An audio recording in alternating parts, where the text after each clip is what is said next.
1.5 ಎಕರೆ.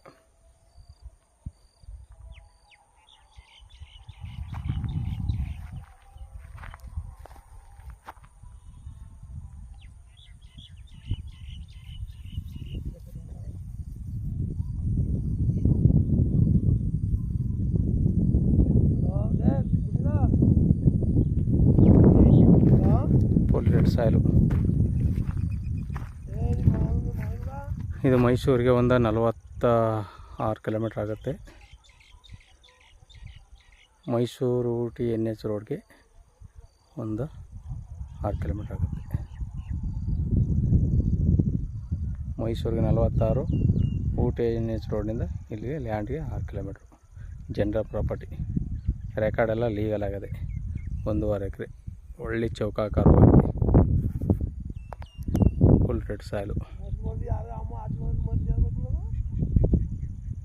ನೋಡಿ. ಇಲ್ಲೆಲ್ಲ ಪಕ್ಕದಲ್ಲಿ ಬೋರ್ವೆಲ್ ಹೊಡೆಸಿ ಎಲ್ಲ ಅಲ್ಲೇ ಮನೆ ಮಾಡ್ಕೊಂಡವ್ರೆ ನೋಡಿ. ಸರ್ ಬೇಕಂದ್ರೆ ಕಡೆ ನಂಬರ್ ಕೊಡ್ತೀನಿ, ಕಾಲ್ ಮಾಡಿ. ಡಾಂಬರ್ ರೋಡ್ನಿಂದ ಒಂದು 150 ಮೀಟ್ರ್ ಒಳಗಡೆ ಬರಬೇಕು. ಅಂದರೆ 30 ಅಡಿ ಮೆಟ್ಲಿಂಗ್ ರೋಡು.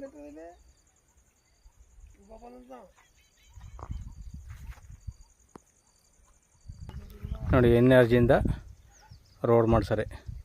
ಡಾಂಬರ್ ರೋಡಿಂದ ಒಂದು 100 ಮೀಟ್ರ್ 150 ಮೀಟ್ರ್ ಒಳಗಡೆ ಬರಬೇಕು. ಮೆಟ್ಲಿಂಗ್ ರೋಡು 30 ಅಡಿ ರೋಡ್ ಇದು.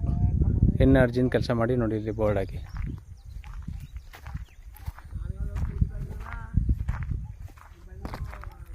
ಜಮೀನು ಗಂಟೆ NRGಯಲ್ಲಿ ಕೆಲಸ ಮಾಡ್ತಾರೆ, ರೋಡ್ ಮಾಡ್ತಾರೆ. ಸರ್ಕಾರಿ ರೋಡು ನಕಾಸಲ್ಲಿರೋದು ನೋಡಿ. ಲಾರಿ ಹೋಯ್ತಲ್ಲಿ, ಅದೇ ಡಾಂಬರ್ ರೋಡು. ಅಲ್ಲೋಯ್ತ ಲಾರಿ, ಅದೇ ಡಾಂಬರ್ ರೋಡು. ಡಾಂಬರ್ ರೋಡಿಂದ 2ನೇ ಜಮೀನು.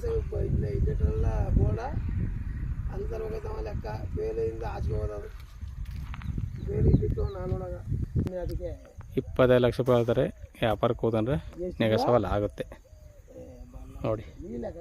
ಸೂಪರ್ ಆಗದ ಲ್ಯಾಂಡು, ಒಳ್ಳೆ ರೆಡ್ ಸಾಯಿಲು. ಈಗ ನಮ್ಮದು ನೀನು ಒಳ್ಳೆ ಜಮೀನ ಇತ್ತೀಚೆ ಇರ್ಬೋದು. ಫುಲ್ ರೆಡ್ ಸಾಯಿಲು ನೋಡಿ. ಸರ್ ಬೇಕು ಅಂತ ನಂಬರ್ ಕೊಡ್ತೀನಿ, ಕಾಲ್ ಮಾಡಿ. ಧನ್ಯವಾದಗಳು.